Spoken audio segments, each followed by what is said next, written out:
In this lesson, we're going to discuss vulnerability reporting. Vulnerability reporting is the process of documenting and communicating details about security weaknesses that were identified in systems or software to the individuals or organizations that are responsible for addressing the issues to be able to ensure that these vulnerabilities are managed discreetly and effectively to prevent exploitation. Now, when it comes to reporting, it's important that these reports use clear, concise, and transparent language to ensure that the vulnerabilities can be well understood by all of the key stakeholders. Now, at the same time, we also need to ensure that communications and the reports themselves remain confidential because they contain an exhaustive list of every known vulnerability inside of our enterprise networks. So, as we focused on reporting vulnerabilities, we are going to be discussing internal reporting, external reporting, reporting as part of responsible disclosure, and the importance of keeping vulnerability reporting information confidential and safe from prying eyes. First, we have internal reporting. Internal reporting serves as the first line of defense in the vulnerability management process. Internal reporting involves the identification, documentation, and communication of your organization's vulnerabilities within the organizational structure of your organization.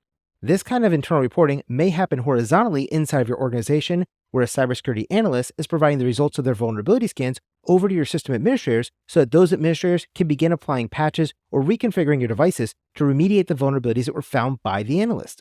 Alternatively, you may also work in a vertical structure, where you're creating a weekly report that's being sent upwards to your managers and executives so they can understand the current security posture of the organization's network. In either of these cases, though, the information needs to remain internal to your organization, and in this case, that makes it internal reporting. When you're making an internal report, it's important that your report provides the details and clarity about the vulnerabilities that were being discovered during your scans. Your report should also be timely because rapid reporting can drastically reduce the period of time that your organization is going to be exposed due to a known but unpatched vulnerability inside of your network. Now, another key concern when you're doing internal reporting is that you have properly established the communication paths and protocols that are going to be used when new vulnerabilities are discovered, and the results of a new vulnerability scan is going to be ready to be shared internally across the system administrators, managers, or executives through this new communication path. Second, we have external reporting. Now, external reporting occurs when you need to discuss your vulnerabilities outside of your own organization structure. External reporting is usually going to involve discussions with your vendors, your partners, your customers, or the public at large, depending on the specific vulnerability that we're talking about. Now, one of the most commonly used external reporting methods is to coordinate with your vendor. By engaging with the vendor of your vulnerable system or software first, you're giving them a chance to rectify and remediate the issue, not just for your organization, but for all customers who rely on this vendor's product. Another common form of external reporting and communication is going to occur when you share non-sensitive aspects of that vulnerability with databases like the CVE database or the vendor's own knowledge base or support forum to be able to increase the cybersecurity community's knowledge about this given vulnerability. Also, when you're conducting external reporting, it's important that you ensure that any sensitive details about your systems and the data they contain are not being disclosed if that could put other people at risk. For this reason, it's important to respect the privacy of your employees, your customers, and your vendors when you're discussing potential vulnerabilities with other external organizations. Third, we have to consider reporting in terms of responsible disclosures. Now, responsible disclosure reporting is the art of disclosing vulnerabilities ethically and judiciously to the affected stakeholders before making the announcement to the public at large. Responsible disclosures are focused on collaborating with the entity responsible for the vulnerability in the first place, such as the software developer, so that they can develop a hotfix or a security patch for the vulnerability that you discovered. This is often going to be done as part of a bug bounty program, which is a form of responsible disclosure. Additionally, when you work with the vendor, you should give them a grace period of a few weeks or even possibly a few months in order for them to be able to ensure that they can address the issue and deploy a patch before you make any kind of public announcement. Otherwise, a threat actor would hear your announcement, create an exploit to attack the vendor's customers who are now vulnerable to the new attack that you discovered, and this is going to cause all sorts of problems. When you're conducting responsible disclosure, you need to provide a detailed report to the vendor, including the method you used to exploit the vulnerability so they can reproduce your attack or exploit, the potential impact of the vulnerability if it was exploited, and any proposed mitigations that you would recommend until the vendor has time to release a patch for the vulnerability. For example, if I just discovered a new vulnerability in the Windows file and printer sharing service, I should first go ahead and notify Microsoft as part of their bug bounty or responsible disclosure program. When I do that, I'm going to tell them about the vulnerability I discovered, what the impact is, and any proposed mitigations for it. So, let's pretend that the vulnerability I discovered is only effective against version 1 and version 2 of the SMB protocol, but not version 3. So in this case, the mitigation might be for Microsoft's customers to disable version 1 and version 2 of the SMB protocol. Or if this vulnerability was discovered to be a remote code execution vulnerability, we might make the recommendation that port 445, which is used by SMB, is going to be blocked at the customer's firewall, because that way, if port 445 is closed, only people internal to the organization will be able to use it, and nobody from outside of the organization will be able to access the servers using port 445. This will prevent an external threat actor from exploiting this vulnerability remotely over the internet. These are just some examples of mitigations that could be used until the security patch to plug the hole would be released by Microsoft through the Windows Update service to all of their customers. Now, fourth and finally, we need to discuss the importance of confidentiality in our vulnerability reporting.